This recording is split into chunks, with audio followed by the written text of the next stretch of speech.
The decision by Mr Hawke to exercise ministerial power and allow the Murugappan family to live in community detention temporarily while 4-year-old Tharnicca receives medical treatment is one that has reinforced there's no pathway to a visa, but it's been cited that there is showing appropriate compassion. Why is appropriate compassion only shown in life or death circumstances? Darren Chester?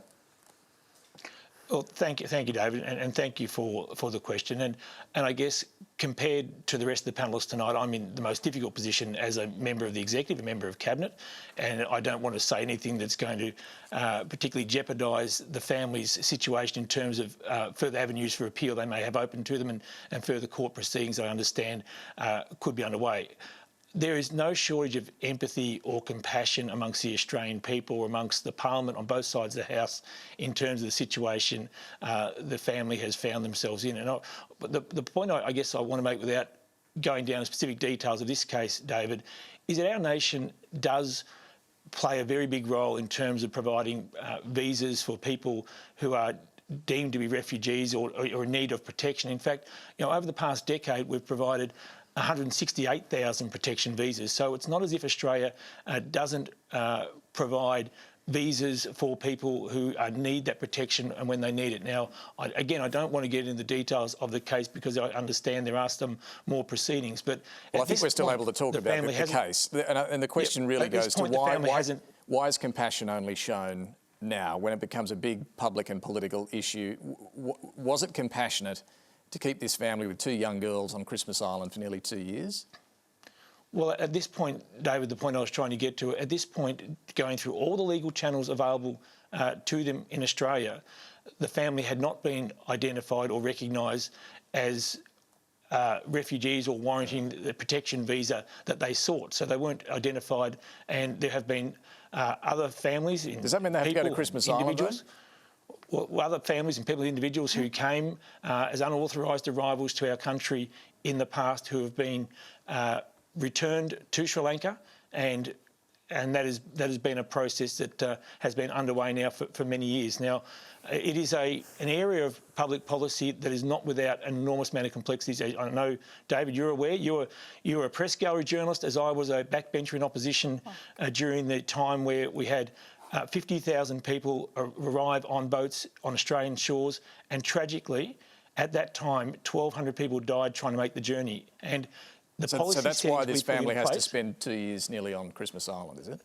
No, David, I'm not. It's not about punishing people or anything like that. What I'm trying to say is the settings you put in place at a federal level around border security to regain control of your borders then allows the government to do its share of the heavy lifting around resettling refugees and people around the world who find themselves in dire circumstances. And Australians are a fair nation. We're a compassionate nation. We do our share in terms of resettling people who are in need of that protection. But we have to have an orderly system, or the whole chaotic scenes we saw, about 10 years ago now, 8 years ago, will return. And there is nothing compassionate, David. I want to really stress this point. There is nothing compassionate about a system that allows people to die at sea, that allows people smugglers to take control.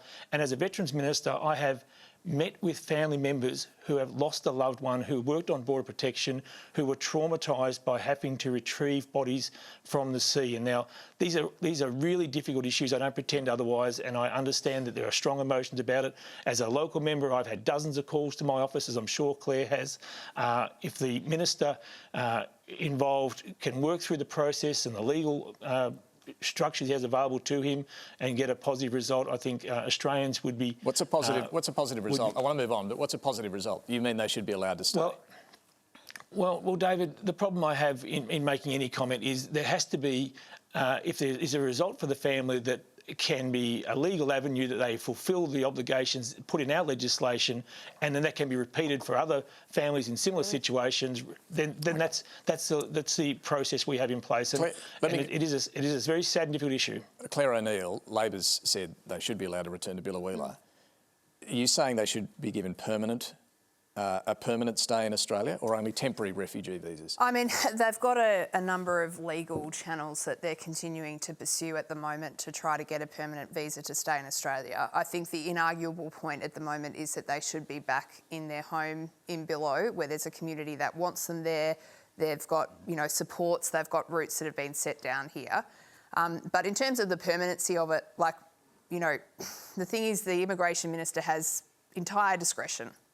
And he has discretion because when people don't meet the exact technical definition of what's in the law, we still sometimes need people to stay in the country. And I think the way that this family's been treated is just terrible. And, Darren said dozens of calls. I mean, this is one of the biggest issues that's come across my desk as a Member of Parliament this year. Yeah, the thing that makes this case different and worthy, I think, of the use of the discretion is the fact that at the heart of this are two children who have done nothing wrong. And that little girl who's in hospital at the moment, she has spent more than half of her life in detention. How can that possibly be justified? I don't think Australians want that. I think there's a clear desire in the community to have strong borders. That's something that Labor believes in. But that doesn't mean that we treat people this way. It just seems so odd to me. But coming back to what should happen, just to be clear on this, there are about 18,000 who have been found to be refugees, but they're only on temporary protection visas. Are you saying this family should be given a permanent stay? Well, with the people who are here on temporary protection visas, Labor has a long-standing policy of abolishing temporary protection visas. So you'll get rid of those temporary visas? It's in Labor's platform, and I think you'll hear some more detail about that as we come into the election. But what these visas do, David, as you probably know, is they make people prove that they're refugees, but don't give them any opportunity to actually do what's in their interests and our interests as Australians, which is set down roots and invest in developing a life here. Instead, they have to reapply for their visa after 3 or 5 years, and it's set up this incredibly expensive, bureaucratic and complicated process for people who have proven to be refugees. If they're proven to be refugees and they're here in Australia, then we don't think that a temporary approach is the right one. Just quickly, Hana, what do you think should happen here? Look, I think this family is a product of a very cruel policy. A policy, again, when we look at every facet of society, there's no leadership on this issue. And whether we have bipartisan agreement or we start the jargon around starting up boats and not wanting the cruelty of people dying at sea, we have had a policy in place around people seeking asylum, which at its heart presumes that these people are illegal. It is not illegal to seek asylum. Everybody has absolutely. So on a legal front, people have a right to seek asylum. Secondly, in terms of economically, it doesn't make sense. It costs us $10,000 per detainee per day to keep them in the cruelest of conditions. And thirdly, when it comes to our humanity, read the room. The majority of Australians have shifted their perspective and view and aren't party to some of the jargon and some of the fear-mongering that's going on. People want them to stay. Billawilla, I'd never heard of Billawilla until I heard of this family. So I think rural communities and communities that are getting behind and the Australian sentiment and these cruelties are happening on our watch. And lastly, in terms of future and where we go with immigration policy, we need to think about what happens when there are going to be environmental refugees coming onto our shores. How will we deal with them? How will we deal with people genuinely seeking asylum? This cruelty's got to stop, and I think there needs to be some leadership from governments and for that leadership to be bipartisan. Enough already. Susan.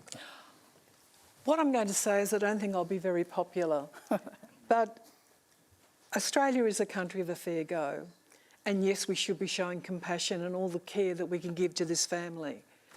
My husband came to this country as a migrant many, many years ago and went through the appropriate channels to come here. We have protocols in place that need to be followed. What about all the thousands and thousands of migrants who have come to this country and gone through the proper processes? What will they be thinking? What will they be saying about this? I know how hard it is for a migrant to come to this country with no language, no money, no family. This is what these people have done. And they've been a lot of them have been very, very successful. Yes, my heart aches for these people that we should be showing them compassion, this family right now. And I know Australia will do that. And our government acknowledges that. But what about all the migrants? that have come to this country and that have followed the appropriate protocols just to get to this great country, Australia, and enjoy the benefits that we have to offer to all Australian citizens. I know I won't be popular in saying this, but they're my thoughts on the matter. Tom, there has been clearly a lot of public sympathy and support for this family in particular. What do you think should happen? Look, I just think we apply the rules. The rules have been hammered out. We've had this debate so many times.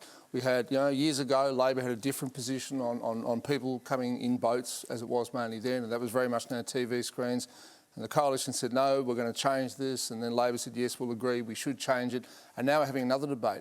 And this whole thing about reading the room and whatever, it's like being at the Colosseum in ancient Rome, thumb up or thumb down. We don't want a system based on that. These children look lovely, and I'm sure they are, but is that how we are going to judge migrants, to have everybody being paraded in front of us and we decide which ones we like and which ones we don't? We have rules for a good reason. We've hammered them out over years and years and years of seeing what happens when we have different rules and what works and what does not. Just apply the rules. It's like the law. It should apply equally to everybody. If these people are genuinely refugees, they stay.